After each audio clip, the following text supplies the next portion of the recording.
Bonjour et bienvenue dans le 62e épisode de l'écriture d'un roman. Épisode dans lequel je vous parle entre autres de méthodes de travail, de ma liste des choses à faire, de titres de chapitres, de scènes à approfondir, de frustration, de la condensation de 2 personnages en un et de l'incidence de chaque modification sur l'ensemble du texte. Bonne écoute à vous! Le lundi 16 novembre 2020. Alors en ce moment j'ai répertorié toutes mes notes dans un document et chaque jour quand je me remets à écrire, je relis mes notes pour savoir ce sur quoi je peux travailler. Et en fait cette méthode est beaucoup mieux, beaucoup plus efficace qu'auparavant. Parce qu'avant, en fait, à chaque fois que j'ouvrais mon document, je me demandais un petit peu par quoi j'allais commencer, dans quelle direction j'allais aller. Alors avant, ça posait pas trop de problèmes, étant donné que j'avais énormément de choses à faire. Mais aujourd'hui, où c'est de plus en plus restreint les choses sur lesquelles je dois retravailler, dès que j'ouvre mon document, je suis un petit peu perdue. Et donc le fait d'avoir ce fichier qui répertorie toutes les choses que j'ai à faire, j'ai qu'à prendre la liste dans l'ordre et je retravaille sur différentes choses. Alors, peut-être que je pourrais vous partager quelques-unes de mes notes. Alors, par exemple, pour la scène du premier baiser, je l'avais remise en anglais parce que je trouvais que ça fonctionnait mieux dans cette langue. Et maintenant, en la relisant aujourd'hui, j'ai envie de voir ce que ça donne en français de nouveau. Donc, je vais faire un fichier à part où je vais la mettre à français et je vais comparer un peu les deux pour savoir ce qui marche le mieux. Et je pense même la réécrire totalement sans m'appuyer sur le texte déjà existant.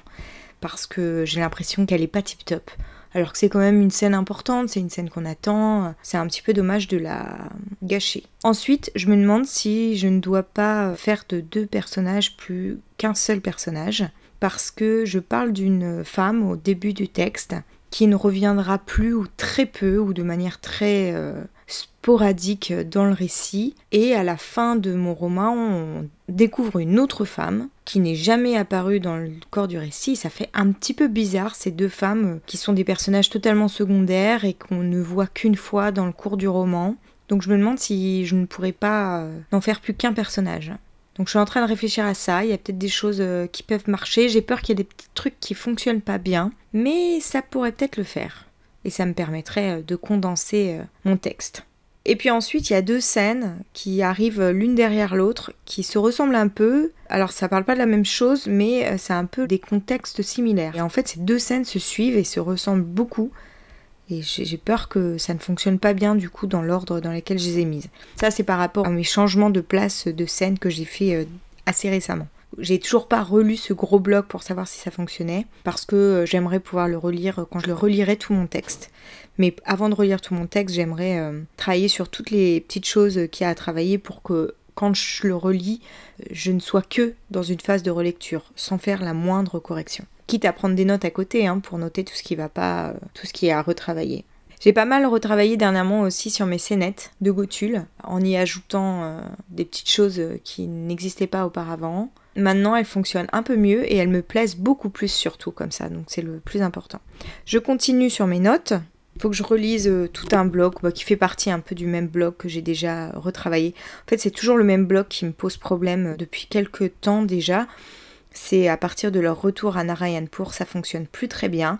Et c'est ça que j'arrête pas de changer, de bouger ces derniers temps. Mais bon, je vais bien finir par trouver ce qui fonctionne le mieux. Ensuite, à la fin, j'aimerais relire chaque chapitre indépendamment des uns des autres pour les corriger. Vraiment comme si j'envoyais juste un chapitre à une maison d'édition. Comme je l'ai fait en fait pour les éditions Michel Lafon. Cet exercice m'a énormément aidé à rentrer dans les détails les plus précis de mon texte. Et j'aimerais retravailler mon texte comme ça à la toute fin. Mais ça, voilà, il faut que j'attende que toute la structure se tienne. Et une fois que j'aurai fait aussi la relecture globale avec prise de notes sur tout mon texte, à la toute fin, pareil, il faudrait que je le relise pour m'atteler juste à corriger les dernières coquilles, les dernières fautes d'orthographe. Donc que je ne fasse pas du tout attention au fond, mais que je ne m'attelle que sur la forme. Ça va être un exercice un peu compliqué, parce que relire un texte de 230 pages, 240 pages même presque, juste pour corriger les fautes d'orthographe, ça va pas être une partie de plaisir à mon avis.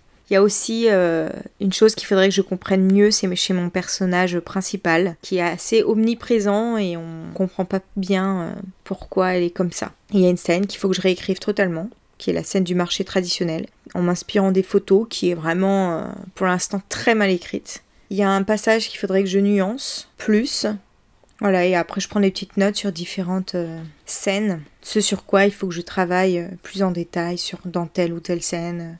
Bon, après c'est vraiment des détails, hein. Par exemple rajouter un astérix pour Very Elwyn. Very Elwyn, c'est l'auteur du livre qui a écrit Maison des jeunes chez les Moria, sur lequel je m'appuie beaucoup pour écrire mon texte.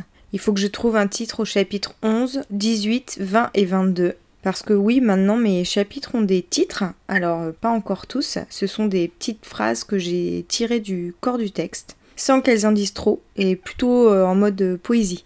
Il y a un moment où je parle d'une chose, je pense que c'est mal placé là où je l'ai mis dans le corps de mon texte, donc il faudrait que je déplace lors d'une autre séquence, je sais à peu près où je vais le mettre.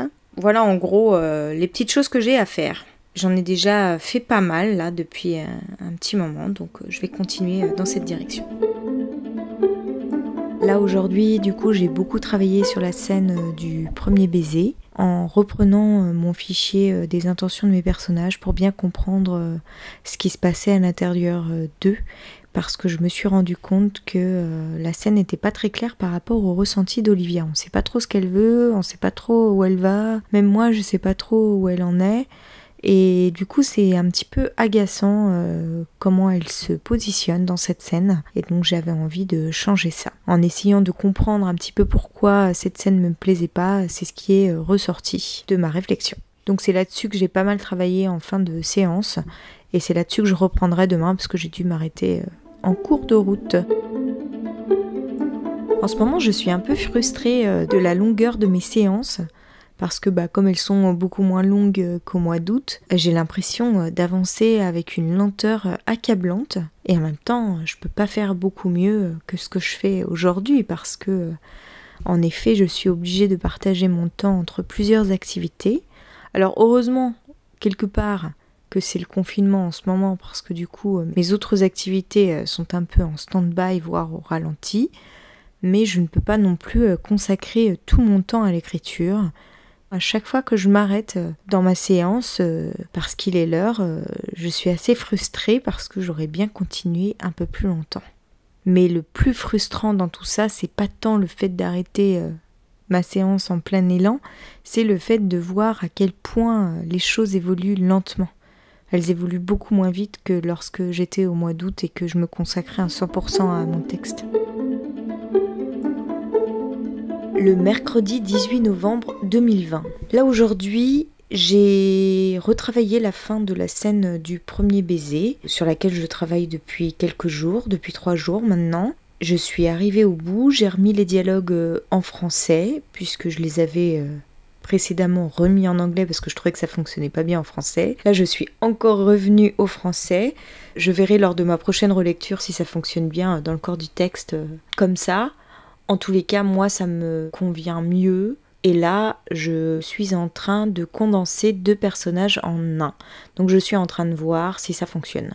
Du coup, maintenant, le même personnage apparaît au début et à la fin. Par contre, ce qu'il va falloir que je change maintenant, que j'ai fait cette modification, c'est que je dois introduire au début du roman un autre personnage. Parce que j'en parle dans la scène de fin.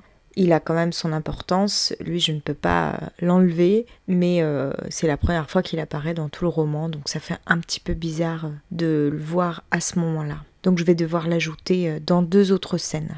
En fait, dès qu'on fait une petite modification comme ça, ça a eu une influence sur tout le texte, et c'est compliqué des fois de repérer tous les endroits où ça peut avoir une influence, on s'en rend pas forcément compte, et c'est lors de la relecture qu'on en prend conscience. Donc voilà, là pour l'instant, ça m'apparaît fonctionner, comme j'ai retravaillé la scène, mais je ne sais pas du tout si lors de la prochaine relecture, ça sera vraiment fonctionnel. Ça sera à ce moment-là que je pourrai voir si je peux garder la scène comme ça ou pas. On va s'arrêter là pour aujourd'hui, on se retrouve dès lundi pour la poursuite de ce podcast et dès demain avec mes bonus calendrier de l'Avent où je vous donne mon avis sur mes lectures de l'année. N'oubliez pas, demain c'est le lancement de ma chaîne YouTube avec ma première vidéo conseil d'écriture qui portera sur le thème « Oser se lancer dans l'écriture d'un roman ». En attendant, n'hésitez pas à venir échanger avec moi sur Instagram où vous me retrouverez sous le nom d'Aurélia Horner. À bientôt!